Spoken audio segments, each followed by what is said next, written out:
What up, y'all? Welcome back to another episode of the Heart of a Lion podcast. I am your host, Jay, and you have just stepped into the Lion's Den.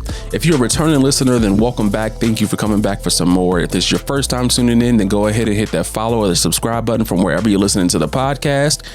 If you haven't already, then you can follow the page on Instagram at HoAL podcast. Again, that's at HoAL podcast.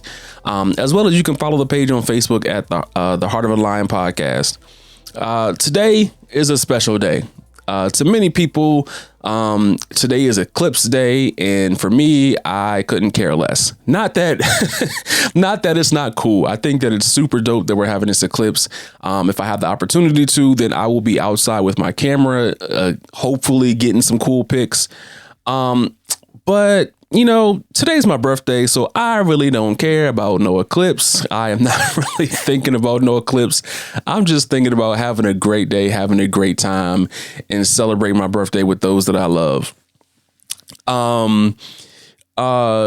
I've heard people, in regards to the eclipse say things like, Jesus is coming back. This is the day that Jesus returns. Da da da da.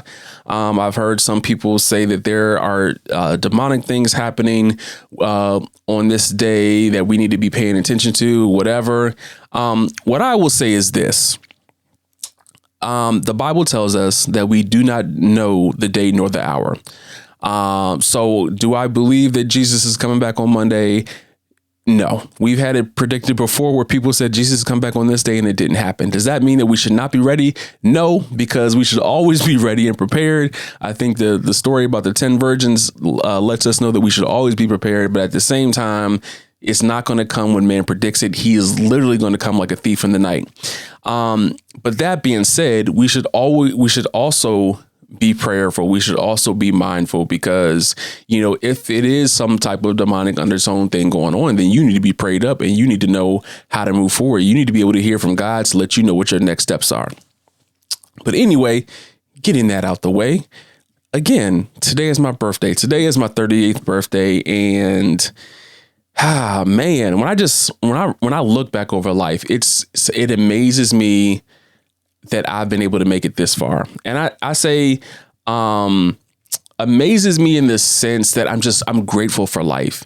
There are people that I know who weren't able to make it to 38. People who, I grew up with, people who I was cool with, people I was friends with, people I love, who, for various reasons, just, they didn't make it to 38. There are people who I know who I had a cousin who passed away when he was 24. I had friends, a friend that passed away at 31, another homie I grew up who passed away at 29. And just people, man, tomorrow's not promised. So again, just being here at 38, I'm grateful, super, super, super grateful.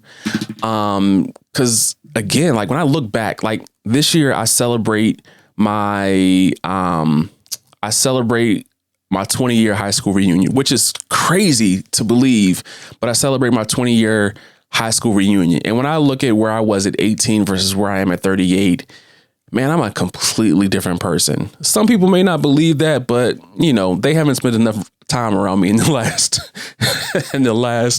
10 years to see it. But where I was at 18, I was angry. I was hot-headed. I had a lot of aggression that was built up, bottled up. And I was angry at the world. Lil Wayne was my favorite artist. And there were two songs that he had that I used to listen to regularly.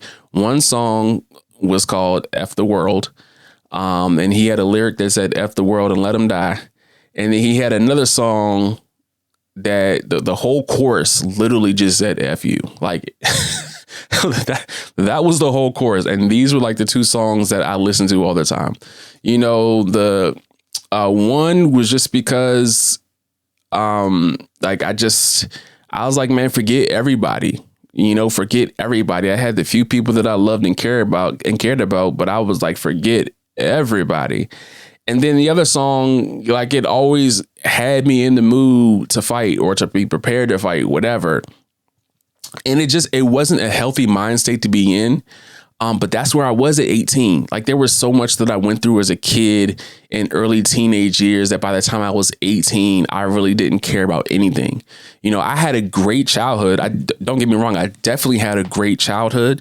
You know, just because my mom was, she always made sure that we were active. She always made sure that we were involved in something. And, you know, I took swimming lessons. I played t-ball. I was in karate. I played basketball. I was in chorus. I was in band. We used to go to summer camps. I was always at the playground, riding bikes, rollerblading, whatever. Like we were just outside kids. We always did things outside the house, and it was a great childhood. It was a lot of fun. You know, it was a lot of fun. When I look back at even my early years, like 1 through 5. Granted, I don't remember all the stuff that happened, but just based on like the memories that I do have, or the stories that I've been told, or looking at home videos and pictures, I was a very wild child. I wasn't bad, but I was a very wild child. But again, I had a great childhood. And then, you know, once I got into elementary school, literally first through 8th grade, every year I had a different bully. Right.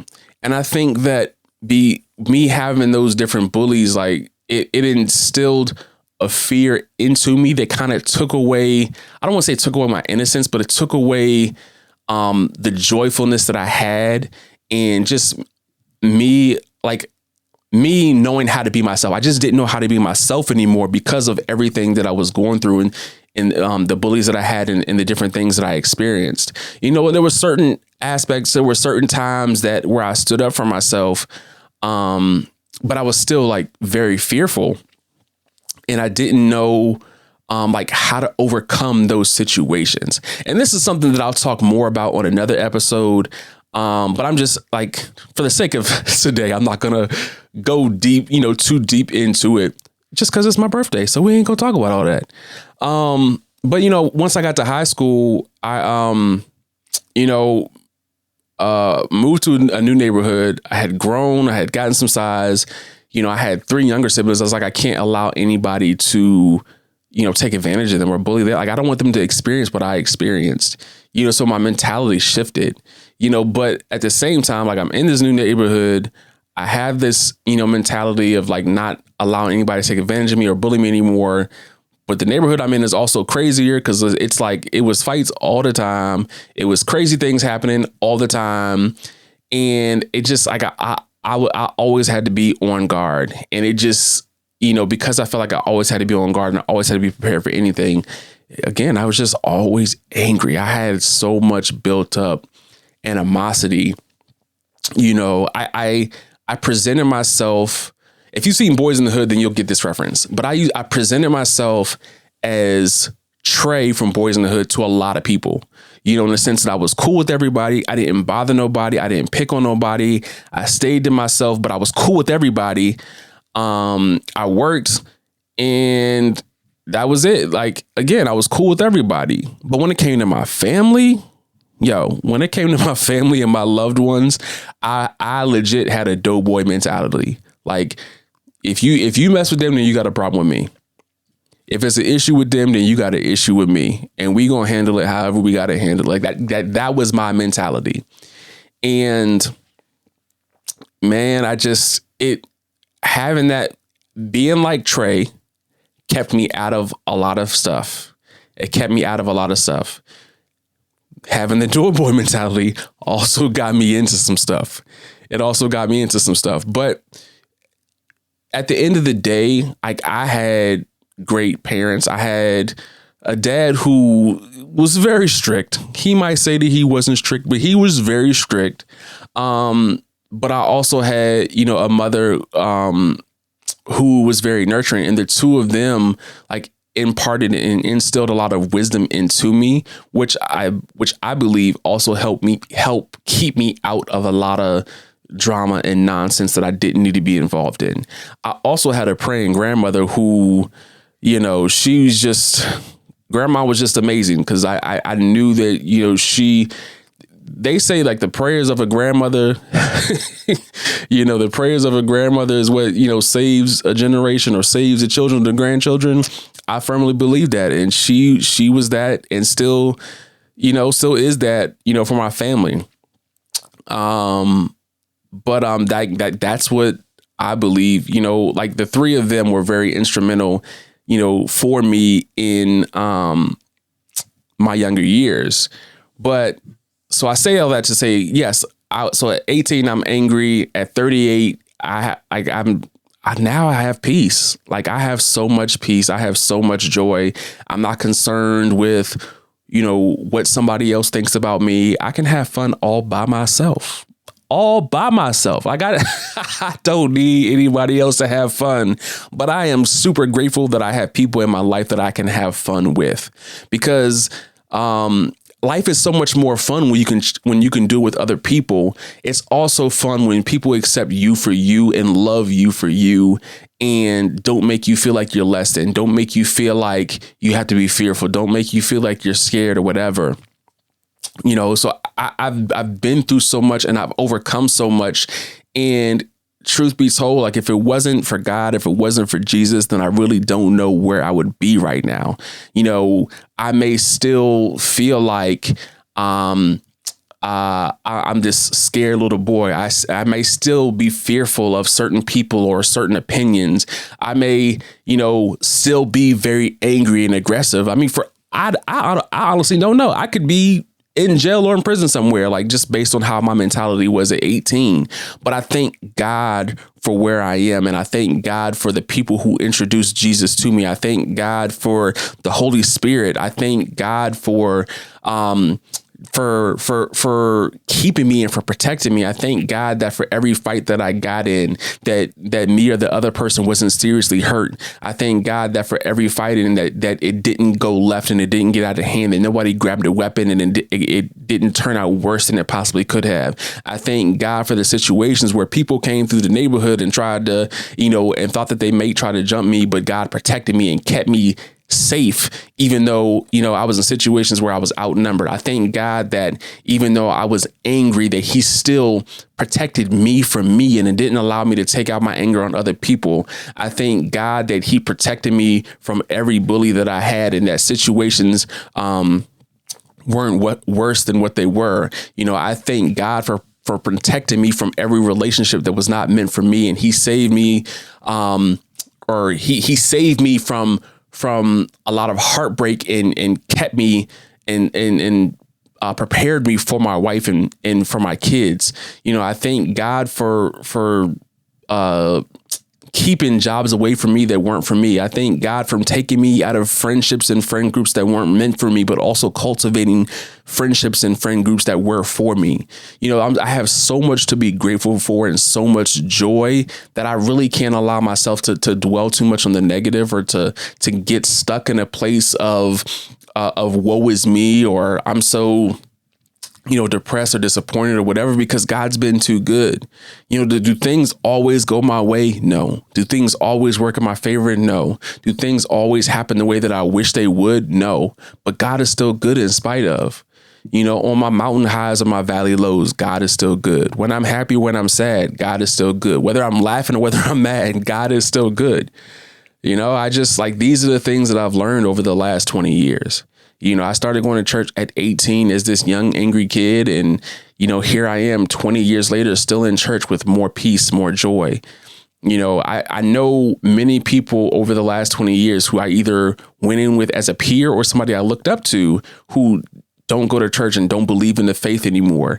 And, God bless them. I hope and pray that all is well. But for me, I personally can't turn away from God, because God has been too good to me. God has always been there for me. I don't always understand why God does things a certain way, but I still trust God. I still love God. I still have faith. I still have my joy. Life with God has been far easier than my life without God. There are things that I've seen, that I've heard, that I've experienced, or knowledge that I've found out, where if I didn't have God, I would be emotionally or mentally broken or even spiritually broken, but because I have God, like I found and obtained peace in ways that I never thought was possible.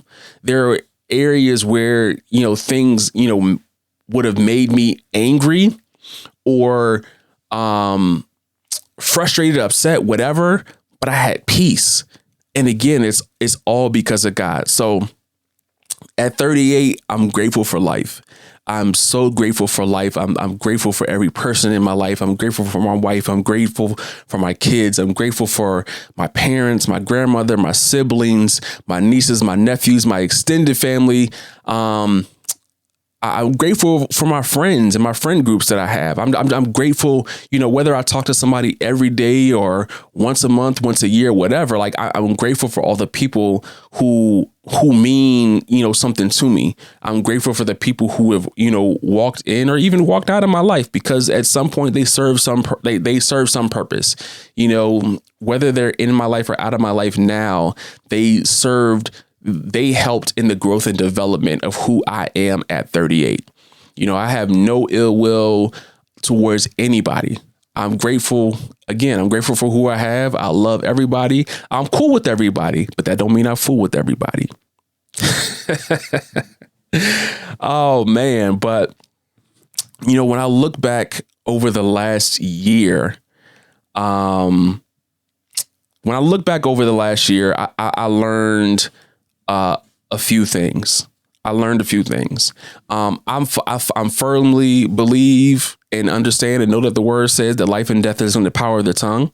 So for me, one thing I've had to stop saying, and this is just recently where I stopped saying it, is that if it ain't one thing, it's another, because it seemed like there was always something going on and, something with the house or with the car or with the kids, whatever. And every time something happened, I just kept saying, if it ain't one thing, it's another. If it ain't one thing, it's another.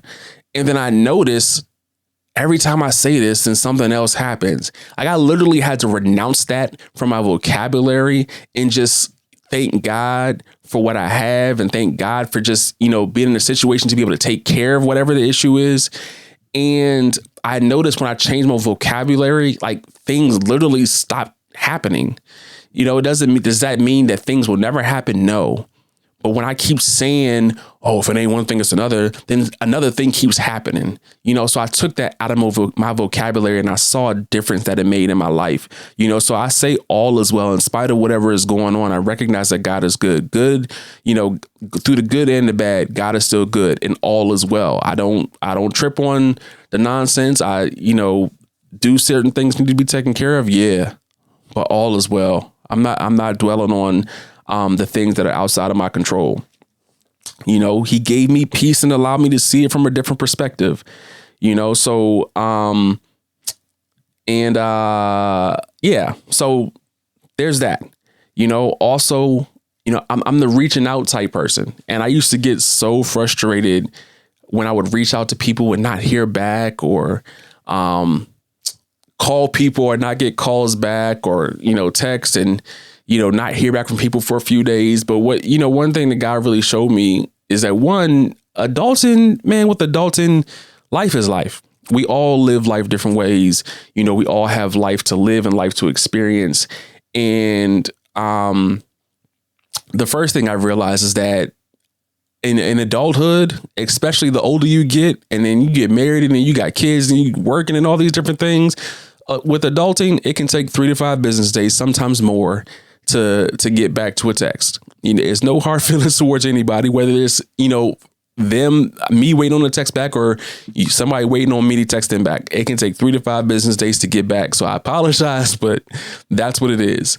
Also, just understanding, like, you never know what a person is going through. Somebody, they may work long shifts. They may have had a long week. They may just be emotionally or mentally really going through some things. Like, I don't know what somebody else is going through, so I can't get caught up on why I didn't get a call back. Maybe they just forgot to call me back.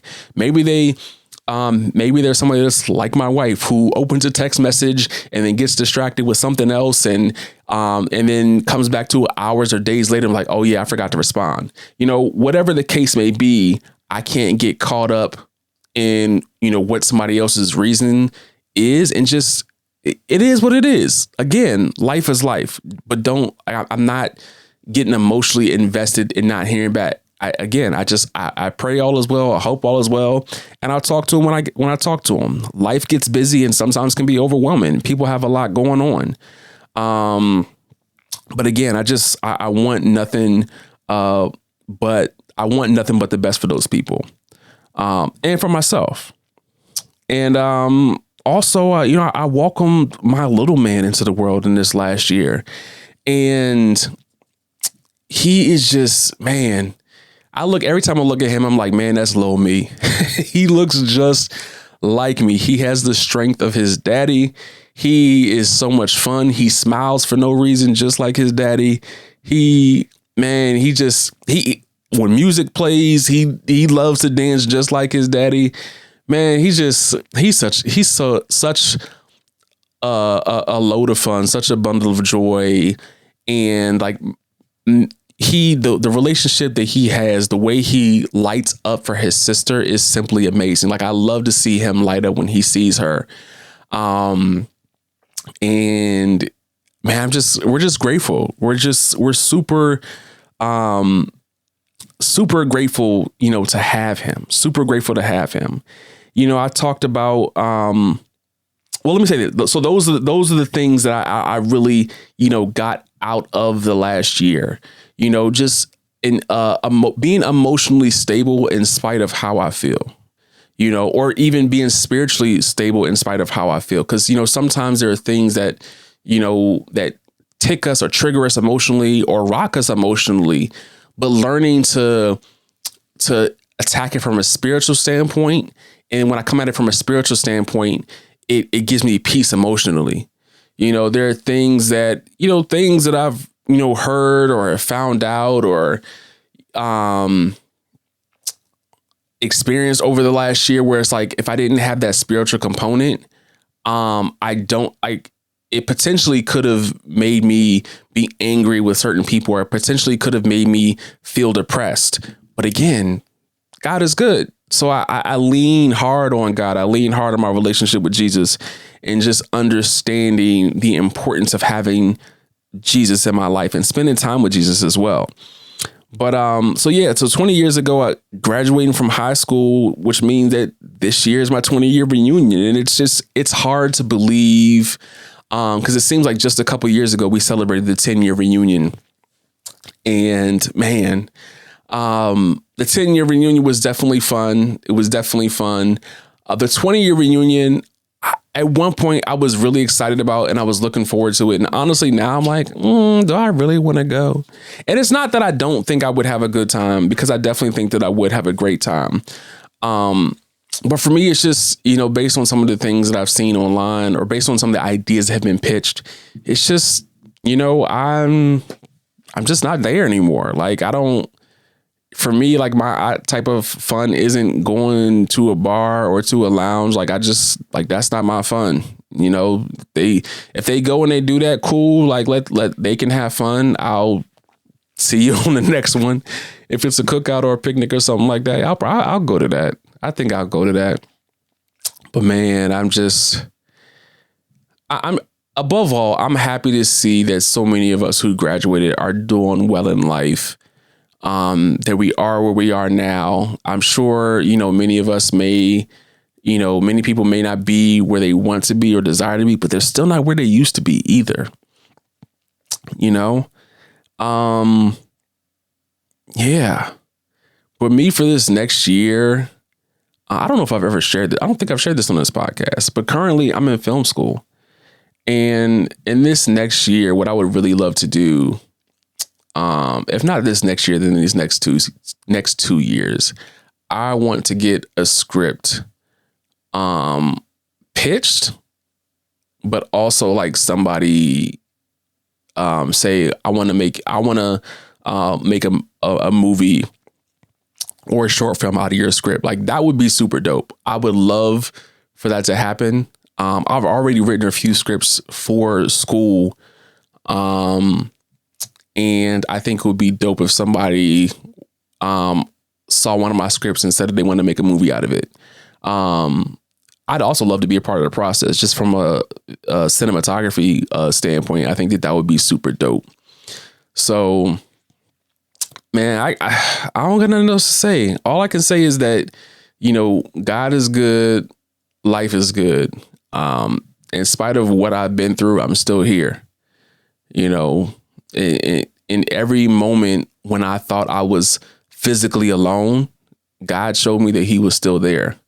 In every area where I thought I was emotionally broken, God was there. In every area where I thought that I was weak, like God showed up, God was there.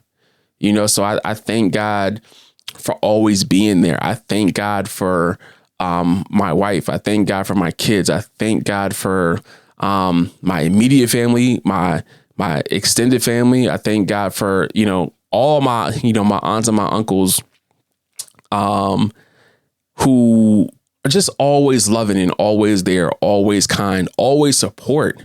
I thank God for my friends, and I thank God for people who may not even be friends, but just have always been, kind to me. And where I am now, I expect to be further at 48. And when I say further, I mean from an emotional and a spiritual standpoint. I want to continue to grow into a person. Like when you look at me, whenever you see me or you look at my life, I don't want it to be like, oh, he's the same as when he was 18. Like, nah, like we're supposed to grow. We're not supposed to be the same people. We're not supposed to be the same people at all. We're supposed to learn, supposed to grow, gain wisdom, and pass that information, pass that knowledge, pass that wisdom on to the next generation, or pass that on to somebody else who's in need. In the same way somebody else was there for me, to be there for somebody else. I can also say that there were situations where I didn't have somebody there for me, but God showed me how to be the thing that I was looking for in somebody else. And he has showed me that by me becoming the thing, it's allowed me to then be there for other people through what they go through. So that's it, y'all. That's all I got for today. Thank you for tuning in again to this episode. I can't sing, y'all, but I just want to say happy birthday to me. That's all I got. Hot. But yeah, again, thank you for tuning in. Thank you for listening to this episode. If you haven't already, go ahead and hit the follow or the subscribe button. Share it with your friends. It's my birthday, so hopefully everybody can listen to the episode. I make a big deal about my birthday just because when I was a kid, like we always made big deals about birthdays. Like birthdays are important to us. Birthdays are a celebration of life.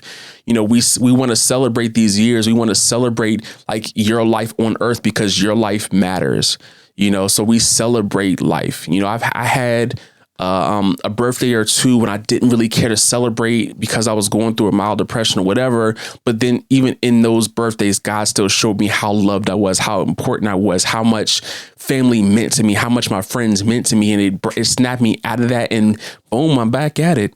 Birthdays are important. I'm celebrating life. God is good. Life is good. Until next time, y'all.